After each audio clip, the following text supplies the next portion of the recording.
Olá, eu me chamo Rodrigo Ayub, eu sou médico, pratico e estudo uma área da medicina chamada medicina ortomolecular e agradeço imensamente, com muito orgulho, o convite de participar desse congresso.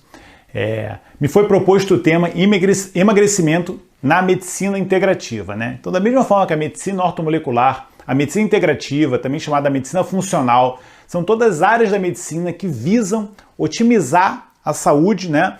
E equilibrar todas as nossas vias naturais de bem-estar, saúde, equilíbrio corporal. E quando a gente fala sobre isso, a gente está falando sobre o equilíbrio do nosso peso corporal. Porque, na verdade, o que acontece é, o ser humano sempre viveu num mundo de escassez, né? A gente não tinha a abundância de oferta alimentar que a gente tem hoje. Então, o mundo mudou e o ser humano, nós somos descendentes de ancestrais que se desenvolveram, né, conseguiram crescer e sobreviver no mundo de escassez.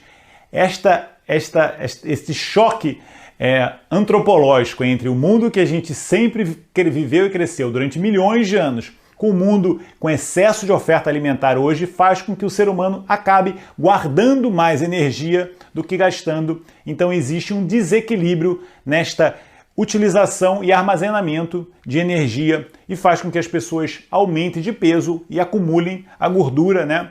Que é um mecanismo de sobrevivência, né? Guardar energia na forma de gordura para a gente utilizar no momento que não tem, né, a oferta de calorias a partir da alimentação. Então, a medicina integrativa, né, ela olha o corpo como um todo de uma forma integral, como o nome diz. A medicina funcional, ela olha a nossa fisiologia. A medicina ortomolecular, ela olha, como o nome diz, né, ortomolecular, é consertar a molécula. Então ela olha lá a célula lá dentro e vê o que está acontecendo. Sempre que a gente vê esse excesso, né, de peso, né, de gordura acumulada no corpo de uma pessoa, a gente tem que imaginar que existem ali uma série de processos fisiológicos que estão acontecendo, que estão favorecendo esse acumular de gordura. Mais uma vez lembrando que é um processo natural de sobrevivência, mas que no mundo de hoje isso se tornou um distúrbio, né, ou uma doença, e a gente tem que corrigir.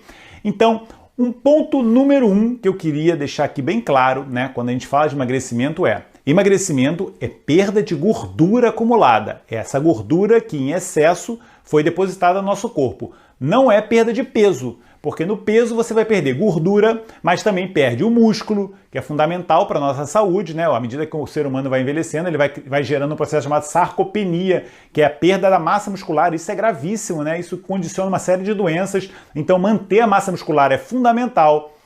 A massa óssea, né? Então você não quer gerar uma osteoporose, né? Perder densidade óssea para perder peso. O osso eles têm que se manter. Você não quer perder água, né? A água nos nossos tecidos são fundamentais. O ser humano é a maior parte água, então você não pode perder peso a partir de uso de diuréticos para você perder líquido. Isto não é emagrecimento. Emagrecimento que a gente diz favorável para o nosso corpo, né? Está equilibrado nesse mundo de excessos que a gente vive hoje, é a perda de gordura.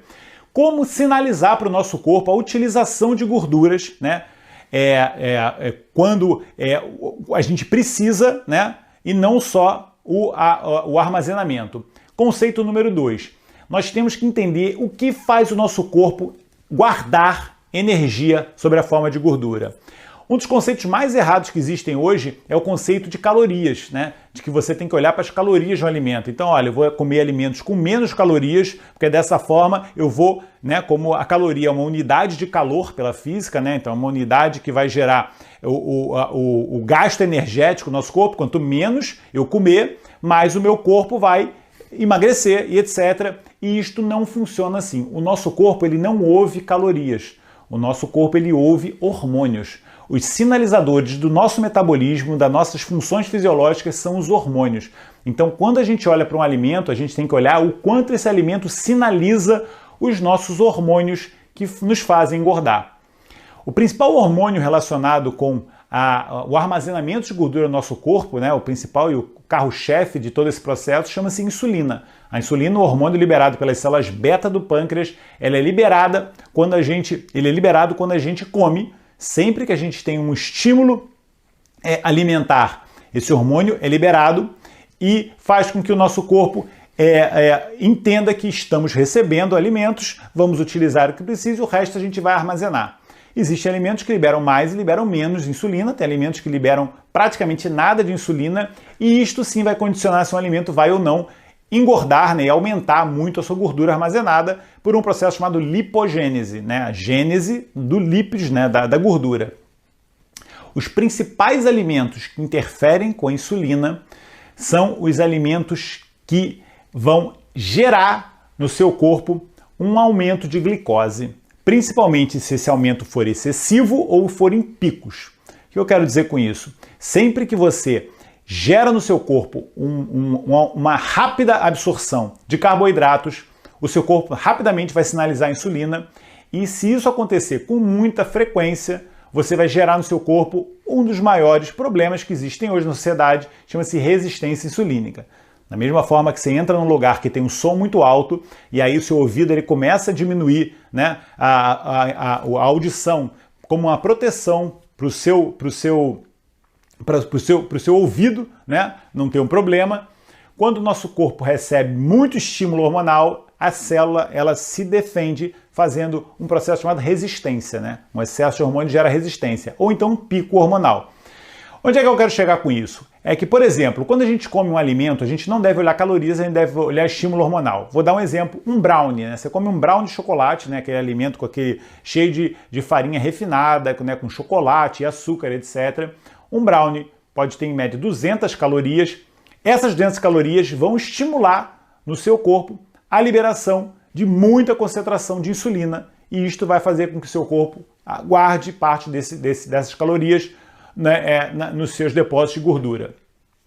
Quando você come um abacate, por exemplo, né, tirou um abacate da árvore, aquela fruta da natureza, excelente, linda e toda bonitinha, o abacate também pode ter 200 quilocalorias. Só que as 200 quilocalorias do abacate, elas vêm junto com vários fitoquímicos, várias substâncias anti-inflamatórias e uma baixíssima carga de carboidratos, né? Um índice glicêmico muito baixo. O principal carboidrato das frutas é a frutose. O abacate é um alimento que tem muito baixa concentração de frutose e faz com que você não libere insulina.